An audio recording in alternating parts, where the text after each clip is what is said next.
ഉച്ചയ്ക്ക് ഇതാ നമ്മൾ ലഞ്ച് കഴിച്ചതിന് ശേഷം നേരെ വന്നത് കൽബയിലാട്ടോ. കൽബ ഹാങ്ങിങ് ഗാർഡൻ കാണാൻ വേണ്ടി വന്നതാണ്. നമ്മൾ തൊട്ടടുത്ത് കുറച്ച് ലൊക്കേഷനിലൊക്കെ നോക്കി. അപ്പോൾ ഇത് അടിപൊളിയാണെന്ന് കണ്ടു കേട്ടോ. അങ്ങനെയാണെങ്കിൽ പിന്നെ ഇവിടെ തന്നെ വരാമെന്ന് കരുതി. നമുക്ക് ഹത്തയിൽ നിന്ന് ഒരു 1 അവർ ട്രാവലിംഗ് ഉണ്ട് കേട്ടോ. എന്നാലും കുഴപ്പമില്ല, നമ്മൾ എന്തായാലും ഇറങ്ങിയതല്ലേ. ഇതെപ്പോഴും നടക്കുന്നൊരു കാര്യമല്ലല്ലോ. അപ്പോൾ ഇതാ ഇവിടെ വന്നത് വെറുതെ ആയില്ല, കാണാനും ഒക്കെ അടിപൊളിയാട്ടോ. ഇവിടെ വന്നപ്പോൾ തന്നെ എൻ്റെ കണ്ണിപ്പെട്ടൊരു കാര്യമുണ്ട് കേട്ടോ. അതാ ഈ ട്രെയിൻ ഇതിങ്ങനെ ഫുൾ ടൈം ഇങ്ങനെ പോകുന്നുണ്ട്. ഇതിന് നമുക്ക് സെപ്പറേറ്റ് ചാർജസ് ഉണ്ട് കേട്ടോ ഇതിൽ കയറാൻ വേണ്ടിയിട്ട്. അപ്പോൾ ഇതിലെന്തായാലും കയറണം എന്ന് നമ്മൾ കരുതി. ഫസ്റ്റ് നമ്മൾ അവിടെയെല്ലാം ചുറ്റി നടന്ന് കണ്ട് കുറച്ച് ഫോട്ടോസ് ഫസ്റ്റ് എടുത്തു കേട്ടോ. നല്ല തിരക്കുണ്ടായിരുന്നു. ഇവിടെയും ക്യാമ്പിങ്ങും കാര്യങ്ങളൊക്കെ ചെയ്യുന്നുണ്ട് കേട്ടോ. പക്ഷേ ഇവിടെ കുക്ക് ചെയ്യാനുള്ളൊരു സൗകര്യമില്ല. നമുക്ക് കുക്ക് ചെയ്ത് കൊണ്ടുവന്ന ഫുഡ് ഇവിടെ ഇരുന്ന് കഴിക്കാം നമുക്ക്. അങ്ങനെ ഒരുപാട് പേര് വന്നിട്ടുമുണ്ട്. അപ്പോൾ ഇതാ ഞങ്ങൾ ഈ ട്രെയിനിൽ കയറാൻ പോവുക കേട്ടോ.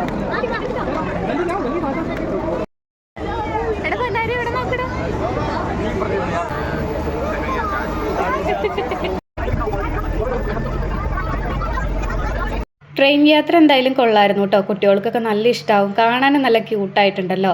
ആ ഒരു ഗ്രൗണ്ട് ഫുള്ളൊന്ന് ചുറ്റിക്കറങ്ങി തിരിച്ച് നമ്മളെ കൊണ്ടുവരും കേട്ടോ. കുറച്ചുകൂടി നേരത്തെ കയറായിരുന്നു എന്ന് തോന്നി, കാരണം നല്ല ഇരുട്ടായിട്ടുണ്ട്. അത്യാവശ്യം നല്ല രീതിയിൽ തിരക്കുമുണ്ട് കേട്ടോ. അപ്പം ഞങ്ങളിതാ കയറി. വാവയ്ക്കൊക്കെ നല്ല ഇഷ്ടമായിട്ടുണ്ടായിരുന്നു കേട്ടോ. പിന്നെ നമുക്ക് ഇതിൻ്റെ മുകളിലേക്കൊക്കെ കയറി പോകാനായിട്ട് അവിടെ സ്റ്റെപ്പുകളും കാര്യങ്ങളൊക്കെ ഉണ്ട്.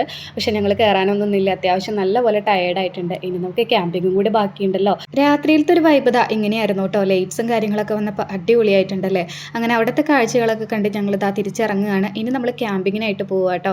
അപ്പോൾ അടുത്ത വീഡിയോയിൽ കാണാം. എല്ലാവർക്കും ടാറ്റാ, ബൈ.